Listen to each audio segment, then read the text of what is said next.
Right, so the first video we're going to be watching today is going to be another one of Gary's videos, TheHotCross's. Homie that really enjoys when we watch and react to their videos. They actually watch it live on their streams, which is actually hilarious. I appreciate Gary a lot. Gary's somebody I watched a long time before I even got into Dead by Daylight content. Just, you know, has a very, very good and awesome track record as a content creator. So we love them to death. They're here sometimes too. So now more than ever, make sure that you are doing the like and subscribe thing. I just posted the link in the Twitch chat on the right. And if you're in the YouTube, it'll be down in the description below. This one is about the future of Dead by Daylight possibly being saved, which is funny because both Gary and I have this idea that the game is kind of going in a direction, but for like different reasons. So we always talk about like, hey, these things aren't the greatest for Dead by Daylight, but we have different like, you know, diagnoses for the problem. Like we're both like, DBD has this problem of like general sweatiness that's kind of like slowly eking fun or oozing or not leaking fun out of the game. But we have different ideas about how to go about fixing it. So him having an optimistic take that the future of DBD is possibly saved is interesting. So I want to see what they get into with this. Hello. Hello. Hi. Only just a couple of weeks ago, we were discussing the current state and future of Dead by Daylight. And now, we're a week past the 7-year anniversary stream, and we've got ourselves a new public testing That's build. Interesting. So today, that was very we're interesting. going to be We love going Gary through the today. Gary's so anniversary sweet. I don't deserve and their theorize kindness. if this is a turning point for DBD. I don't deserve it, but I'm Dead glad by they get it to me. Daylight saved? To do this, we'll discuss the mindset behavior have suggested they will be following in the future, upcoming quality of life updates, subsequent level and gameplay changes, Garbeat. and discuss Not the Garbeat, PTB, as it's perhaps the most important chapter in recent memory, especially given how poorly the previous two have been received by players. Oh yeah, God. I'm very excited to discuss the upcoming future of DBD.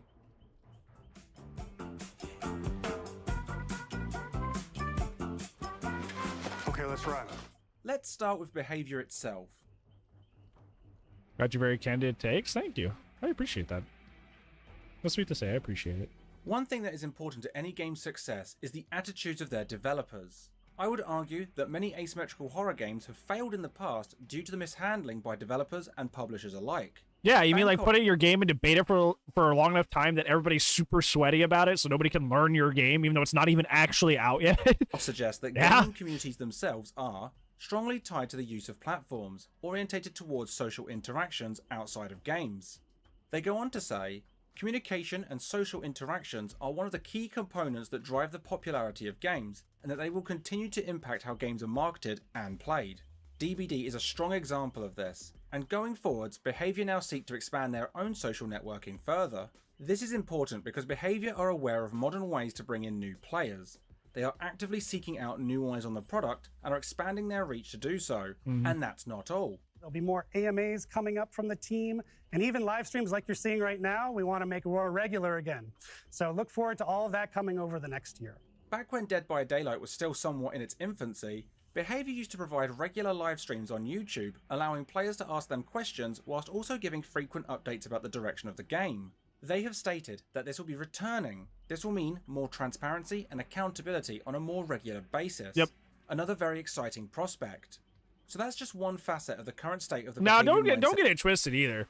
It's like I think like the reason they stopped doing these, or one of the reasons that they stopped doing them, is because they received so much criticism while they were doing them. But that's kind of like the point. Like Gary said, there's the accountability. Is like that's kind of the point. Is like if you guys have a bad idea and you bring it up before the bad idea hits the game, that is the best time for us to sit there and go, you probably shouldn't put that in the game, guys. That's like that is the perfectly correct time to be like, hey, let's nip that in the bud. Let's stop that before it even gets started. That is a good thing. It's not a bad thing. And I see that a lot on like DBD Twitter is like, well, they would give more AMAs and stuff if you just stop criticizing all their decisions. It's like, to some extent, yes, people are just kind of hate everything and just have hate boners for DBD. But also, there's some legitimately bad ideas that we could potentially snipe early and keep the game healthy. So you gotta understand that that's part of the process, and that's not inherently a bad thing. You know, this feature you won't be coming into the game. Yeah, it's just uncomfortable, right? Like, I imagine that's how Kote felt when he was doing that interview he did recently on that podcast, where he was asked if Stranger Things was coming back to the game, and he kind of just had to say that, like, yeah, Netflix left me on red. You know, that's got to be like real. Not only just like it's not embarrassing. I guess it's slightly embarrassing in terms of like how good of a relationship they had before, but it's just sad. It's also just sad. It just sucks. Just sucks. It doesn't. It can't be. It can't feel good to say that. You know, it's just like well, they don't care for whatever reason, so I can't really do anything about that. It's like that. It's got to be not a good position. But there's another side I want to discuss, and it starts with a new kind of challenge condition: random perks.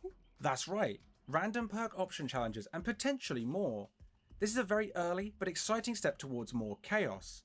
In the past, I've spoken against the competitive direction I feel DBD increasingly leans towards. So randomized perks is a great thing to hear. Also, more chaos is featured in the upcoming Twisted Masquerade event. But this time, invitations will be holding charges, and you'll that's going to be either really fun or really awful. Kind of mess with the opposition while you're in chase. And that's not all. He will be part of the Trapper cosmetics, and we will give him a royal treatment. It will be a lot of fun for players to see him. Like, awesome. It's a small thing, but a giant cartoonish bear cosmetic feels like it's leaning in a very fun, less serious direction, with a final cherry on top being... Yeah, Nicolas Cage. It's so odd. And with crossovers with Iron Maiden and Slipknot, the game is feeling very unpredictable in the best ways possible. So, with the anniversary event, I would suggest that Behaviour have a solid mind frame for the future, one I am very excited about. More communication and transparency with their players, more chaos and unpredictability in the game itself, and finally, cosmetics which allow players to express themselves and maybe indicate a less serious vibe. Having said this, I don't want DB to lose its horror vibe, but Naughty Bear is the perfect blend of silly for the game in my opinion. But what about the quality of the game itself? How does that look going forwards?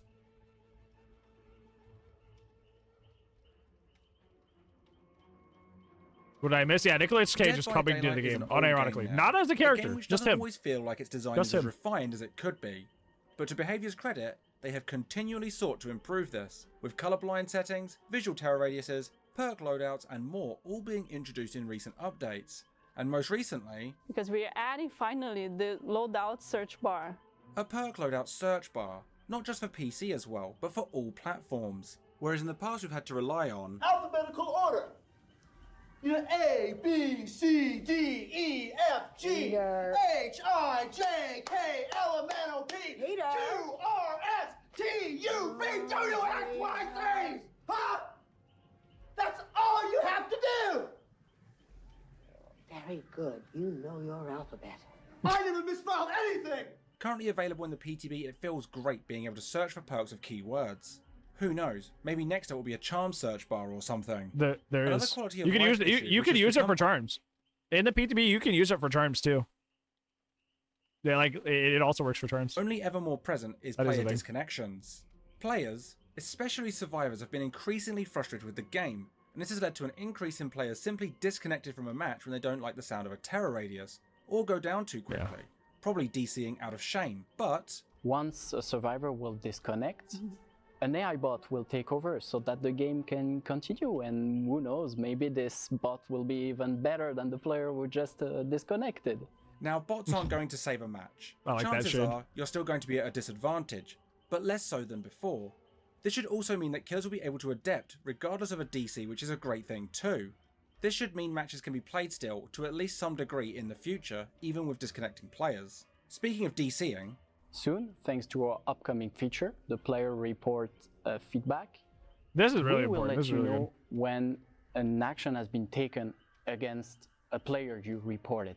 One of my favourite features of games like Rainbow Six Siege or League of Legends is that when I report someone for being racist, sexist, bigoted in some manner, I hear back. I'm informed later down the road that action was taken against that player.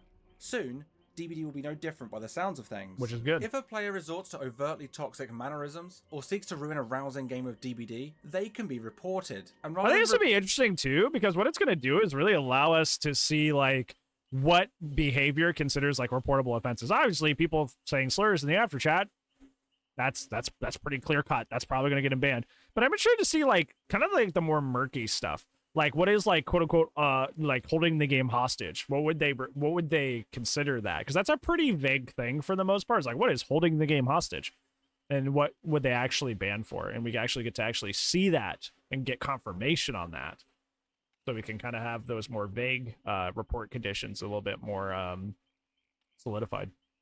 Port falling into what sometimes feels like a void, you'll instead receive some sort of update in the future. That's great. It feels like Behaviour are actively looking to improve their community. This, in combination with the increase in public communication via social networking, all suggest DBD could be heading in a great direction. So with that, we potentially have improved community focus and an improvement to the game's quality of life. What about the gameplay itself though?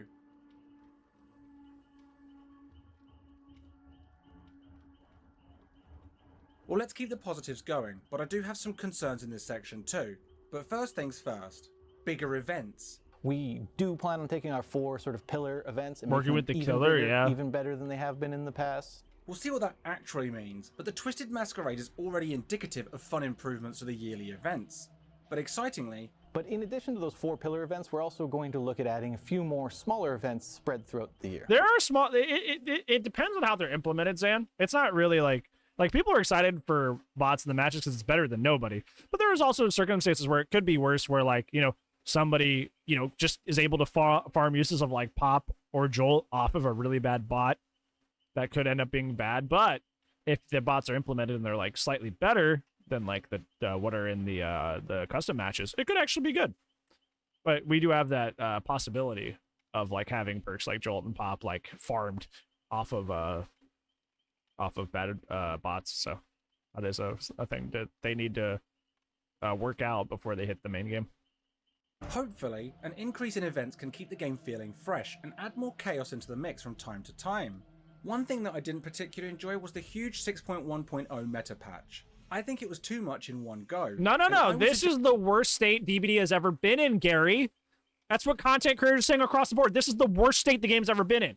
It doesn't matter we went through over Bran Eruption and 25 seconds of cap every time something happened. We didn't go through any of that. This is the worst time DBD has ever been in. Come on now. Give it the hive mind. Just it is what really led into the stale state that DBD is now in.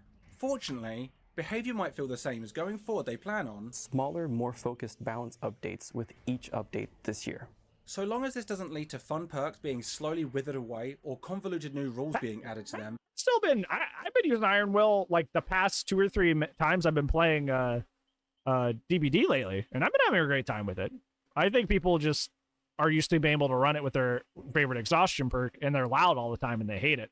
I've been running it with background player, and I get value all the time.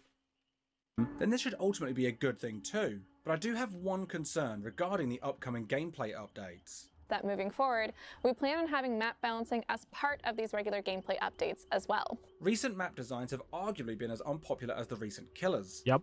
Garden of Joy and Shattered Square are both fairly horrible maps for varying reasons, such as the clutter scattered around the environment. And the new realm, Toba Landing, it's appears to be terrible. following this trend as well. Just junk the everywhere. The adjustments to RPD and Eyrie of Crows definitely made the maps fairer, but I also feel they lost some charm, and honestly, public perception of these maps still feels somewhat unpopular. Yep, the same people still applies hate to Blood RPD. Lodge and Gas Heaven. Definitely fairer, but also kind of lost something that made them feel special, as they fall increasingly in line with other maps. Main building in the middle, junk surrounding it. I do worry that by making all maps fair, they'll lose something which makes each map a unique experience. Balance and fairness are great, but so is chaos in DBD. I think an easier route to fairness is to simply delete map offerings. I think it's like, yeah, it is one of those things where it's like, I feel like, and this has always been Gary's like biggest proponent, is like return DBD back to the format of a party game. And I think like we've had like skill-based matchmaking, for example, which obviously stands in the face of this. We've had skill-based matchmaking in the game for an incredibly long period of time. Like in it, that's just been an objective thing that's moved the game more towards a sweaty environment. It's like, I don't know if we can walk that back anymore, you know? Like, even if we got all this stuff, I don't know if the community would ever be able to really return to a point before that was implemented where they, you know, didn't take the game as seriously. I don't know if we can ever go back. I think, for me personally, I think it's like, I feel like we're past a point of no return in terms of DBD being a party game, and we're just like in damage control, right? You try to keep it as vaguely fun and not oppressive as possible. But I do think for me, it's like we're past a point of no return. But that's, you know, that's kind of a painful thing to say because, like, you know, especially after playing Texas Chainsaw Massacre for the tech test, I'm like, that's a party game. That's a game all about just messing around and being stupid. Like, and the people that do like super sweaty stuff, like, you know, I'm gonna run out the gate in like 30 seconds. Like, those people are boring. You know, like, and that's like, but that's like the only thing really in that game that's like super sweaty, right? Like, most of it's just running around and being stupid. DBD hasn't been even I would argue like slightly before skill-based matchmaking was implemented. It's like the game was already kind of moving towards a point like where it was like everybody was getting sweatier and sweatier and sweatier as the game went onward, you know. So, and I feel like skill-based matchmaking, it like being implemented, really just like solidified it. So I don't know, like, iron out this way. Yeah, I feel like we're just trying to do our best and make the most of the situation. I don't think we could ever return to DBD truly being like a fun, who cares, mess around party game. How it is. More big gameplay changes coming, and it's a big one. We're looking to test out a new feature that's going to help combat face camping as a whole. So Jeff, tell us how it works. So the way the system works is that the hooked survivor has a meter on their screen, and it fills up based on the killer's distance to the hooked survivor. So the closer the killer is, the faster it fills up. The further they are, the slower it fills up until it doesn't fill up at all because they're not within a certain radius. And once it's full, the hooked survivor can unhook themselves even in the second stage. This anti-camping feature will disable during the endgame collapse, much like Decisive Strike. I think this is a great idea. And for those of you who don't know, it will do the reverse as more survivors start to come around the hook, where it slows down and stops. So they thought of that. Potentially allow teammates a more open window for an unhook attempt, whilst encouraging killers to actively seek out and attain more hooks rather than securing a camp-based snowball victory. We're going to have to wait and see what this feature plays like in the future, but this again feels like a positive step, and a step away from the usual competitive DBD scene. But one thing is going to be very telling about the future of DBD. Forged in the Fog and Tools of Torment, great alliteration, but terribly unpopular chapters. With the PTB freshly out, how is the end transmission chapter looking so far? Map terrible, killer and perks are mostly great. A new survivor, a new killer, a new map, and 6 new perks. Not to mention a myriad of extra adjustments to the game. One great thing immediately, Deja Vu has been buffed, allowing survivors to always see the closest 3 gen, and provide a 6% repair speed bonus to those highlighted. I think this is a really strong buff, but solves the 3 gen problem almost entirely until a better fix is figured out. We've also seen slight buffs to killers like Ghostface, Nemesis, and Pyramid Head, which speaks back to what we discussed earlier. Smaller adjustments, another excellent move by behaviour. Items have now been better categorised to survivor item, special item, and temporary item, meaning killer-based objective items are not treated the same as a toolbox or medkit. One example of how this will work is Franklin's will no longer work with Pinhead in terms of forcing survivors to drop his lament configuration Which this box. already wasn't the most optimal thing in the world. Yeah, it's nice that it doesn't do that anymore, but like most Pinheads that were even slightly smart already didn't use Franklin's for the box. So keep that in mind. What makes this great is it should make it easier for behaviour to avoid perks clashing with killer-specific special items, which should also help prevent unforeseen painful playstyles emerging in the future. And then there's the chapter itself. There is a new survivor called Gabriel Soma. He looks cool and brings 3 new interesting survivor perks to the game. Yeah, I like his perks. Maybe the most exciting being Troubleshooter, a perk which in Chase... Gary, I love you! I also love Troubleshooter! It is also my favorite perk coming out of this, and nobody's talking about it. Go ahead. allows you to actively avoid sandbagging the generator with the greatest suppression by highlighting it. A great perk for a solo queue player who always accidentally sandbags a crucial generator. And then there is Made for This. When injured, you run 3% faster. A simple but effective idea. These perks are exciting and will aid players with making intentional decisions during a chase. I just love it. The new killer, the Singularity, also brings 3 new fun perks into the game. One being Forced Hesitation. This gives the hinder stats effect to surrounding survivors when one is downed, making flashlight squads have a more challenging time. Another is Machine Learning, which description is quite messy. You compromise a generator when you kick it. If it is completed, you get 7% haste. Why not just run Tinker? For this, why not just run Tinker? Which actually stops you actually helps you stop the gen from popping, whereas this is kind of just like giving you a buff when a gen's completed. You know, this falls in the more line of like Fire Up and Coup, where like Fire Up and Coup are fun perks, but realistically they're not that good because they require you to lose to get value. You know, like just run Tinkerer. Detectable. Very wordy description, but sounds fun still. The Singularity itself can place biopods, which are essentially cameras they can scan survivors with to attach a slipstream to, which when shot at, the killer will teleport close to the survivor, entering overclock mode. This means they'll be immune to pallet stuns and capable of vaulting and breaking objects faster. Survivors can fight back against these biopods and slipstreams with an endless supply of 3D printed EMPs which are located around the realm. At first, I was worried this killer would be another 3-gen nightmare with its ability to set up cameras around the environment. But luckily, and I'm sure some will still try to play like that. But it's able to do some very clever things with its power in chase, and once a survivor is slipstreamed, they can close the gap and get the hits they need. In my limited experience with the killer, they seem difficult to play. Sailor Moon one. It actually takes me back to one of the most frustrating feelings in an asymmetrical horror game. Hack the planet! Disabling a camera! Resident Evil Resistance felt quite deflating at times when your power would be disabled by January or any of the other survivors. They could hack your cameras and essentially stop you from being able to play. I think from a user experience point of view, this killer may have some really satisfying plays lost in a sea of frustration. But I could be wrong, and I hope I am. I think the Singularity is a very interesting idea on paper, and it will have some very dedicated players who master its powers and are terrifying to go up against. But I would suggest that every killer has this capability. The majority of players who are casual, I suspect won't want to play this when killers like Wesker, Blight, Huntress, etc. are far simpler and far more satisfying to play. Oh, I love so the for Singularity. me, it's kind of another somewhat disappointing killer. Don't get me wrong, it looks all the bubble gum. He's so funny. He goes pew pew. He teleports and he becomes a little Tier 3 Myers going through things. Like, come on. Awesome, with fun voice He lines, hates a cool the Gumby. story, and a very fun concept overall. But its gameplay is just not for me. So it's disappointing that this is the third killer in a row that I have little to no interest in playing. No, We'll see not how popular Gumby, it is on man. live servers though, I guess. And last but not least, there is a new map. Dvarka Deepwood, Oh, Toba Landing. the map is terrible. Honestly, I kind of give up with DBD's map design. I kind of miss not getting new maps for a long period of time now. This map is messy, confusing, and lacks clear information to the player. Yep. It's a shame as well. The stranded ship looks amazing both inside and out. The flora and fauna that make up the environment look great from a... I'm just gonna point this out, and we're gonna play a little game here, right? I'm kind of cheating a little bit, by the way. I'm kind of cheating a little bit, so just keep that in mind. Where's the spaceship? Where's the main building in this image? It's visible. Where is it? Can you tell me? Based on all the crap that's literally everywhere that looks identical, where is it? Where's the main building? It's on screen.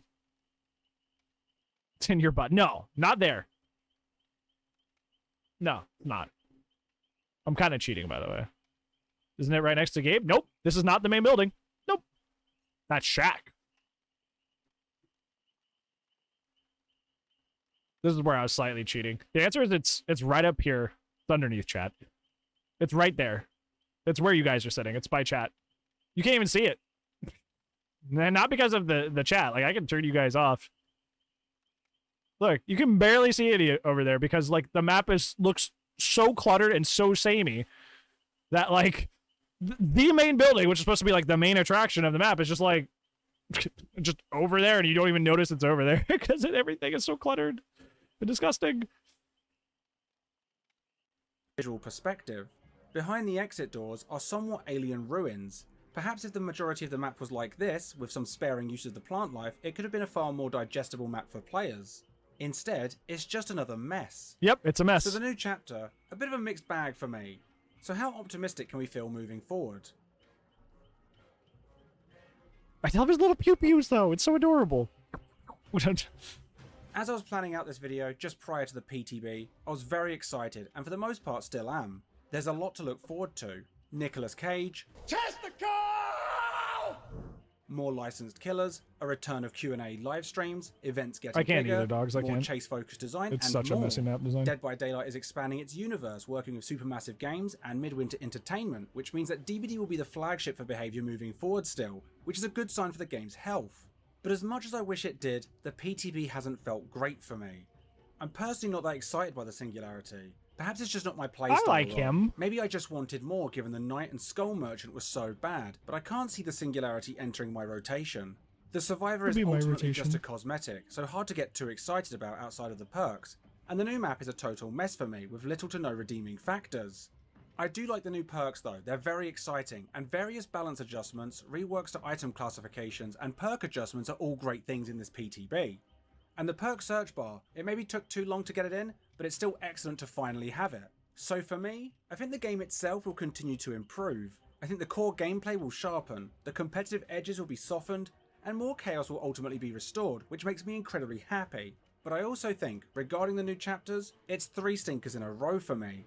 I worry behaviour have moved in a messier design direction as perhaps they've run dry on ideas. Yeah. Or maybe I just play too much Dead by Daylight. But what do you think? Did you enjoy I definitely the think it would have been like better to have an actual like licensed character to get the hype back after 2 very boring, underwhelming chapters. I don't know if they just couldn't get something in time or nothing to really come through, but like they really needed to hit it out of the park. And despite the fact that I do like Gumby, he's definitely not a hit it out of the park character. He's no Blight, he's no Wesker. Like he's all right.